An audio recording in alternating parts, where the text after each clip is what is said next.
Wait a minute. You ain't heard nothing yet.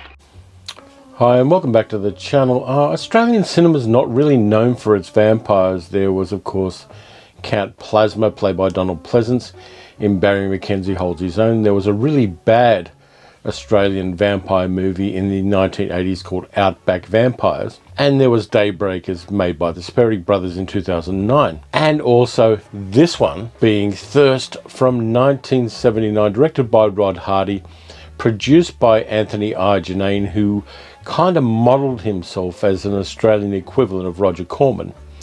And it stars Chantal Contouri, Rod Mullinar, David Hemmings, Henry Silva, and Shirley Cameron. And it's a nice little film. I think it tries to punch harder than it can, but there are a lot of things that are worth checking out in this one, and you really should. I've got the Umbrella Entertainment edition from a few years ago, which is this one. And it's kind of cool. I like the fact that they make a blood red case for it, which is kind of cool. It's thinking it through, and it's a nice little version with a few extras which are really worth checking out.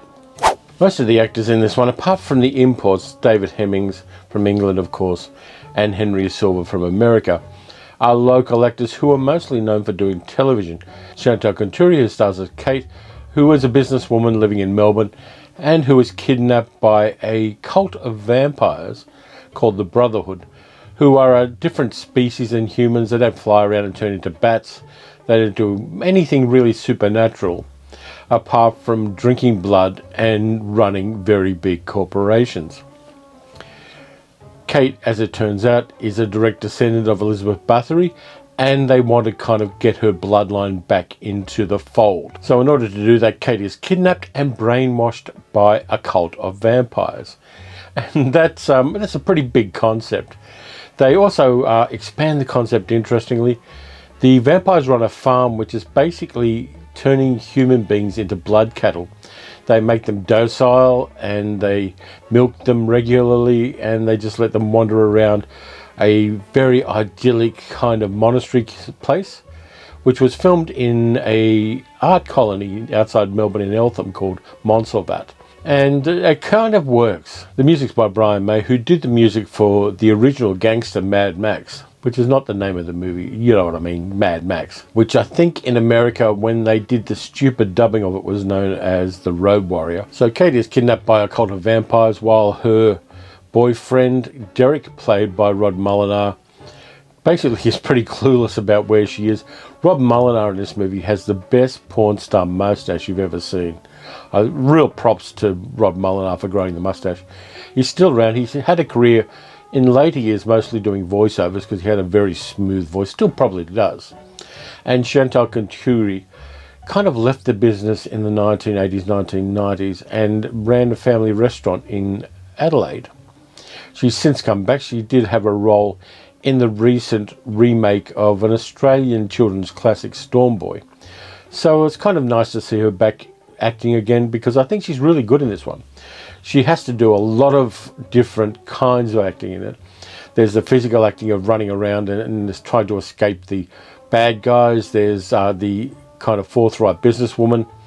There's some incredible horror, including a blood shower, which is pretty icky and apparently was very difficult to film, and they had to do a lot of takes because things just didn't go right, getting blood flowing out of a shower. And I think she really works in this one. It's a shame that her career didn't go on to much more success, because her skills were there and her presence as an actor is really good in this one.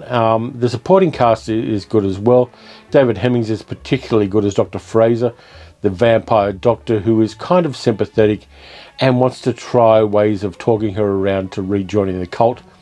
We get Henry Silva playing Dr. Gauss. Now, Henry Silva was one of the Rat Pack. If you have a look, he's in Ocean's 11.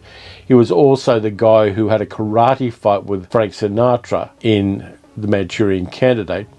Long career, still around. He's in his 80s or 90s at the moment, but he's still around. He had a very distinctive look, and probably the biggest film of his career, the one you want to see if you're looking for a Henry Silva film, is Johnny Cool from the 1960s, which he did with Elizabeth Montgomery.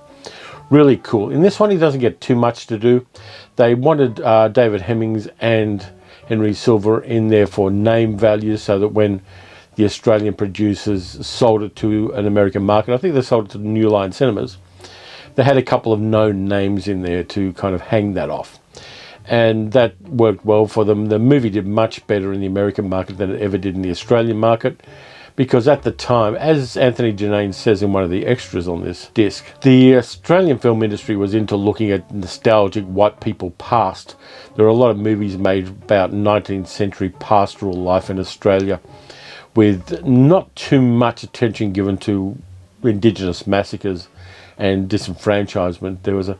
And this one came out in 1979, which was the sweet spot of that kind of genre. And so it didn't get a lot of love. It is considered Ozploitation. I'd say it's Ozploitation as well. And it's one of the better ones. There are some parts of the movie that play very much like a classic Italian giallo film.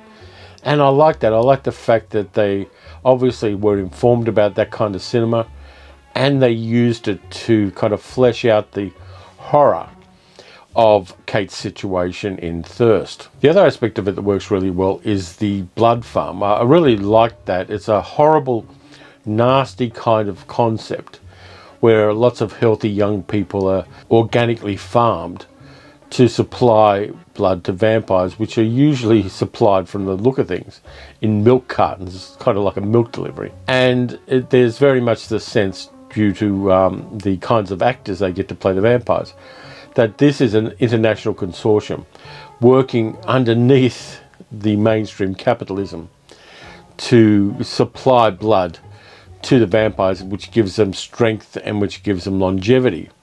And that's kind of a cool concept. And of course, the movie's a metaphor for capitalism and greed, and the privileged few treating the rest of us like cattle.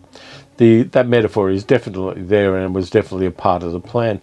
And I think they kind of sell it without overplaying the analogy. By the way, there's another vampire film called Thirst from 2009, directed by the great Park Chan-wook, which you should check out because it takes a totally different look at vampires. So basically, any vampire movie called Thirst, you could probably have a good time watching it.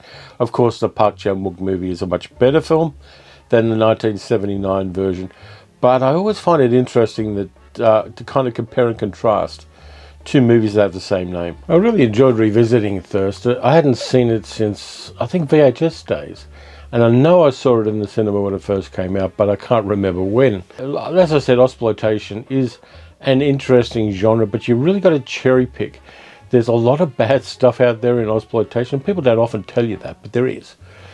And I think Thirst is definitely in the upper tier of the Ozploitation genre because it does try to tell something different. It kind of embraces an aspect of horror as a genre that Australia really didn't do much with up until this time. And it's also incredibly entertaining. Particularly, and I'm not going to do a spoiler on this, Henry Silva's death in the movie is kind of fun to watch. But anyway, let me know which Ozploitation movies you'd like me to cover in future as well, because I think I'd like to do more of them. I want to kind of go obscure though. I don't want to just do Mad Max and those kind of things because I think they've been done to death. There are some obscurities. If you want me to do an obscure Ozploitation series on the channel, I'm very happy to oblige, but let me know.